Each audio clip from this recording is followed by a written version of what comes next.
Hello bro, మీ పేరు? Narendra sir. Rajesh bro. ఏం చేస్తుంటారు బ్రో? నేను ఇన్సూరెన్స్ కంపెనీలో డెవలప్మెంట్ మేనేజర్ సార్. ఇప్పుడు ఏపీలో ఎలక్షన్స్ వస్తున్నాయి, నెక్స్ట్ ఏ గవర్నమెంట్ ఫామ్ చేస్తుంది బ్రో ఏపీలో? టీడీపీ వస్తే బాగుంటుంది అనుకుంటున్నాను. టీడీపీ రావాలని ఎందుకు కోరుకుంటున్నారు? మనం ప్రీవియస్గా తను రూల్ చేసిన పార్టీ అప్పుడు మనం చూసినట్లయితే అతనికి బాగా ఎక్స్పీరియన్స్ ఉంది. ప్లస్ డెవలప్మెంట్ విషయంలో ఆయన చేసిన మీరు చూసే ఉండొచ్చు, చాలా చేశాడు డెవలప్మెంట్. ఇప్పుడు హైదరాబాద్లో హైటెక్ సిటీ అయినా ఇట్లా ఆయన చేసిన డెవలప్మెంట్స్ చాలా ఉన్నాయి. అవన్నీ ప్లాన్స్ అవన్నీ అమరావతిలో చేసే టైంకి జగన్ వచ్చాడు. ఒకవేళ జగన్ రాకపోతే అన్ని ఇంప్లిమెంట్ చేసి ఇప్పుడు ఆల్మోస్ట్ చాలా వరకు అయిపోయేది, 50% అయినా అయిపోయేది. జగన్మోహన్ రెడ్డి గారు ఏం చేయలేదంటారా డెవలప్మెంట్ ఏపీలో? డెవలప్మెంట్లో ఏం చేయలేదు కానీ ఓన్లీ స్కూల్స్ ప్రకారంగా అయితే యాక్సెప్ట్ చేస్తాను. స్కూల్స్ అయితే చేశాడు, చేయాల్సింది. ఇంకా అది కూడా అంతే. ఇంకా వైద్య అది కూడా వాళ్ళ నాన్నది ఎగ్జిక్యూట్ చేశాడు అంతే, ప్లాన్స్ అన్ని ఎగ్జిక్యూట్ చేశాడు, అంతమించి ఏం లేదండి. అంటే విప్రో కానీ ఇన్ఫోసిస్ కానీ ఇంకా ఇవన్నీ తెచ్చారంటున్నారు కదా? ఎక్కడ తెచ్చాడు? ఏది ఇన్ఫోసిస్ అంటే వైజాగ్లో అండి, అది ఏముందండి అవన్నీ మాట్లాడి తెచ్చింది. ఓన్లీ బిల్డింగ్ కట్టారు అంతే అన్న, దాంట్లో ఎంప్లాయీస్ ఇంకెవరు లేరు. వల్ల ప్రాఫిట్స్ ఏం రాదండి ఏపీకి. కానీ వైసీపీ పరిపాలనలో ఎక్కువ సంక్షేమ పథకాల మీద ఫోకస్ చేసినారు కదా, అవి ఇవ్వడం కరెక్ట్ అంటారా రాంగ్ అంటారా? సంక్షేమ పథకాలు ఏమి ఇచ్చారండి చెప్పండి? సంక్షేమ పథకాలు ఏమి ఇచ్చారు? అమ్మ ఒడి కానీ 45 వాళ్ళకి కానీ పింఛన్లు కానీ ఇలా. ఇప్పుడు for example I mean auto వాళ్ళకి 10,000 ఇస్తున్నాడు అన్నారు కదా, తను 10,000 ఇచ్చి ఇన్సూరెన్స్ అని చెప్పి 10,000 మళ్ళీ వెనక్కి తీసేసుకుంటున్నాడు. అంటే ఏది ఇచ్చినా ఒక ఇచ్చేది మనకి 2% కనిపిస్తుంది, తీసుకుండేది 98% కనిపించట్లేదు ప్రజలకి.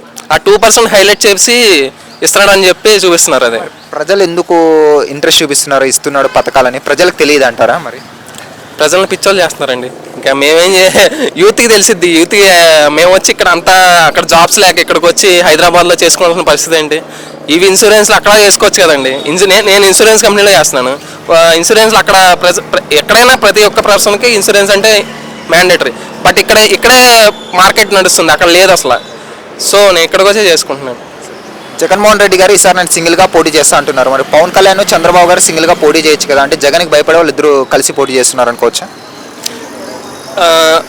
భయపడంటే ఒకవేళ తనైతే వచ్చినట్టయితే మీరు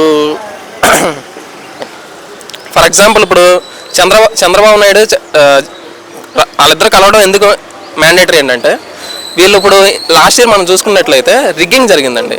రిగ్గింగ్ మీన్స్ కొన్ని చోట్ల ఫర్ ఎగ్జాంపుల్ ఒక నియోజకవర్గంలో ఒక 1,500 ఓట్స్ ఉంటే దాంట్లో అక్కడ 200 ఓట్స్ వైసీపీకి వచ్చినట్టు చూపించారు.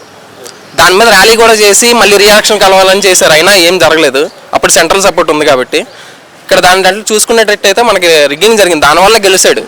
సో దానికి భయపడైతే ఒప్పుకుంటాను, కానీ జగన్ కోసం భయపడి మాత్రం వాళ్ళిద్దరు కలవడం కాదండి. జగన్లో ఇప్పుడు జగన్ గారి గురించి ప్రజల్లో వ్యతిరేకత ఉందనుకుంటున్నారా లేదనుకుంటున్నారా?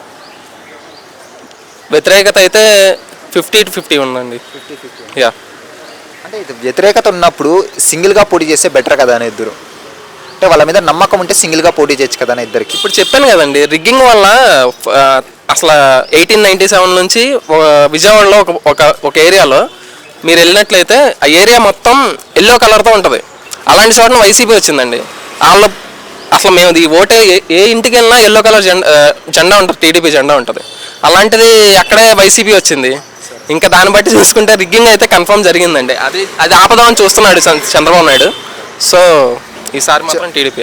చంద్రబాబు నాయుడు పవన్ కళ్యాణ్ గారికి 24 సీట్లు మాత్రమే ఇచ్చినారు, అంటే ఎంతవరకు కరెక్ట్ అంటారు? అది కరెక్ట్ అంటారంటే ఇద్దరు ఒక అండర్స్టాండ్మెంట్ చేసుకున్నారు. సో అతను డెవలప్ అవుతాడు కదండి. నెక్స్ట్ టైం ఇప్పుడు పవన్ కళ్యాణ్ ఓకే అనుకుంటే రేపొద్దున తనే రావచ్చు సీఎం. అంటే ఇప్పుడు ఓకే, నెక్స్ట్ టైం తను చేసిన రూల్ని బట్టి తనే రావచ్చు నెక్స్ట్ టైం. పవన్ కళ్యాణ్ చంద్రబాబు నాయుడు వాడుకుంటున్నారు అంటున్నారు, ఎన్నికల తర్వాత వదిలేస్తాడా అంటున్నారు కొంతమంది, దాని గురించి ఏమంటారు? అట్లా అవన్నీ అపోజిషన్ చేసేయండి. అవన్నీ చెప్పుకోవాలంటే జరుగుతూ ఉంటాయి. అది వాళ్ళ అండర్స్టాండింగ్, ఇద్దరు అండర్స్టాండింగ్. పవన్ కళ్యాణ్ ఏమి ఊరికనే వచ్చి ఒక స్టూడెంట్ లాగా వెళ్ళి ఇండియా టైప్ కాదు కదా. ఆయన ఇంతకాలం ఒక 10 సంవత్సరాల నుంచి ఒక్కడిగా పోరాటం చేసుకుంటూ వస్తున్నాడు. సో ఆయన కూడా బాగానే అవుతున్నాడు కాబట్టి ఆయన అంత ఈజీగా అతను కూడా ఏం వదిలేడు. ఫైనల్గా అయితే టీడీపీ జనసేన పొత్తు వస్తుంది అంటున్నారు. Yeah, okay, thanks. Hi friends, మా ఫ్యూచర్ టుడే ఛానల్ చూస్తున్నందుకు చాలా థ్యాంక్స్. మరిన్ని లేటెస్ట్ వీడియోస్ కోసం వెంటనే సబ్స్క్రైబ్ చేయండి. అలాగే ఈ బెల్ని కూడా రింగ్ చేసేయండి. మా లేటెస్ట్ వీడియోస్ నోటిఫికేషన్స్ అన్నీ మీ మొబైల్లో వస్తాయి. మా వీడియోస్ మీకు నచ్చితే లైక్ చేయండి, షేర్ చేయండి, నచ్చకపోతే కామెంట్ చేయండి.